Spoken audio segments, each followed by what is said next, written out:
However, if people think that South Africa is in this mess just because of one man, Jacob Zuma, then we have missed it altogether. There's a basic military principle that says you cannot defeat the enemy you cannot see. The Bible also says, be careful that you are not deceived.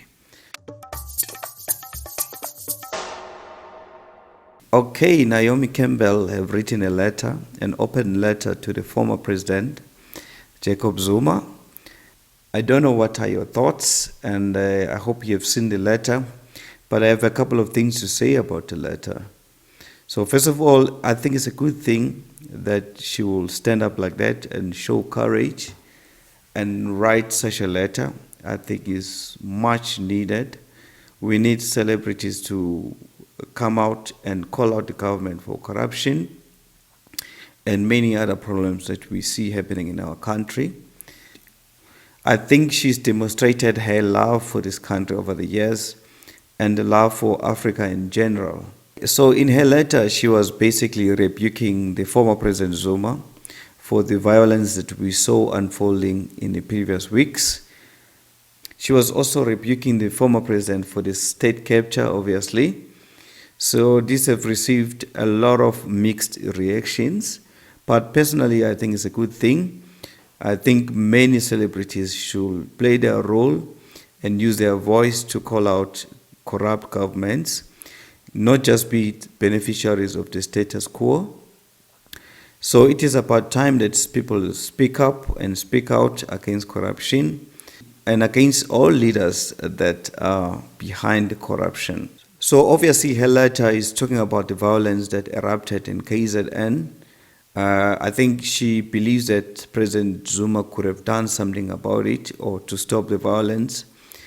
Should have also demonstrated that he does indeed put the rule of law first, which is what he had been saying in the past.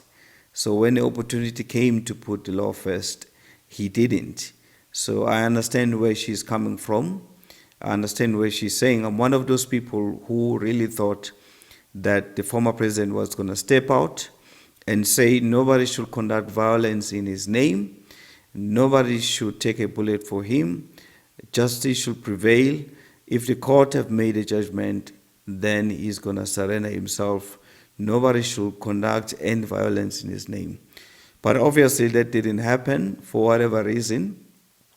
But as a leader, especially as a former president of the country, who, in my opinion, should put South Africa first, the constitution first, and the rule of law first, as he always have said himself, I would have expected him to step out and say, nobody should do any form of violence in his name. But it didn't happen. You'll remember that even before his arrest, a lot of people had come out to say that they will die for him. Some were even coming out to say that they will make the country ungovernable. So if those statements were made, those statements were calling for his leadership to come out and say, nobody should destroy this country or make it ungovernable in his name. He had already said himself a number of times that he's not afraid of jail. He's been in jail many times before. So I was really hoping he was going to step out and say that, but unfortunately it didn't happen. And days later, violence had erupted in KZN. A lot of shops were looted, businesses destroyed, and many people were killed using the banner Free Zuma. However, if people think that South Africa is in this mess just because of one man, Jacob Zuma, then we have missed it altogether. There's a basic military principle that says you cannot defeat the enemy you cannot see. The Bible also says, be careful that you are not deceived. So this was not just about Zuma versus Ramaphosa or Zuma himself.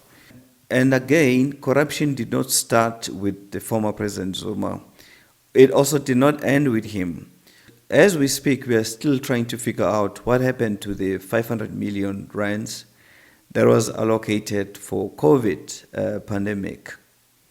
I think Naomi addressing Jacob Zuma while there's a sitting president who have taken an oath to protect the Constitution and the country. I think that in itself speaks volumes, because everybody saw this coming, the chaos in KZN.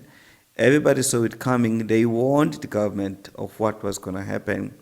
A lot of things could have been put in place to prevent it or to minimize the chaos. But as usual, the government chose silent diplomacy. They became silent about it. They did not deal with it. And the chaos erupted and no one could contain it. When even the president started talking and wanted to address the public, it was basically too late. The damage had been done already. This chaos had gained momentum and it was not possible to contain it at that time. So a lot of things could have been put in place to prevent it from erupting into violence that it became. So my point is, if we single out the former President Jacob Zuma for the current state of affairs in South Africa, then we have missed it altogether. We have missed it altogether. In fact, I think that's the most twisted narrative, because all these years we've been subjected under this lack of leadership, or the vacuum in the leadership of the ruling party, which is the ANC. So I don't see it as a Zuma problem. I see it as an ANC problem that we have allowed to happen for a long time. So what we saw playing out in KZN was basically ANC fighting ANC, was the factions of the ANC fighting another faction of the ANC. So we are all as South Africans caught up in this crossfire, and there's nothing we can do. So I don't think it's right to single out Zuma for the chaos and the madness that we see today. ANC is the one that put Zuma in power twice. They nominated him twice to become a president and voted for him. Twice he became a president because of the ANC. So if there was anyone to blame for the current state of affairs in South Africa, it would be the ANC, which has been in power since 1994. So what we see happening in public, what we see, the chaos that we see breaking out, is just the ANC playing the whole country. It's the factions of the ANC fighting each other, and we're all caught up in this crossfire. So my point is, the history of looting, the history of chaos and anarchy, the history of maladministration can be summed up in one word, that is ANC. So I don't think it's right to blame just one person for it. If we did that, and then we don't know what we are dealing with, because Zuma is now no longer a president, but corruption is still an issue. So my point is, it is the ANC that brought us to this point. It is not just one individual within the ANC. It is many people within the ANC that brought us to this point. It is the factions within the ANC that brought us to this point. So we need to see it as such if we're going to start moving in the right direction. So thank you for tuning in. Thank you for liking and sharing these videos. If you want to contribute content, please do not hesitate to contact me on Messenger or on the email provided.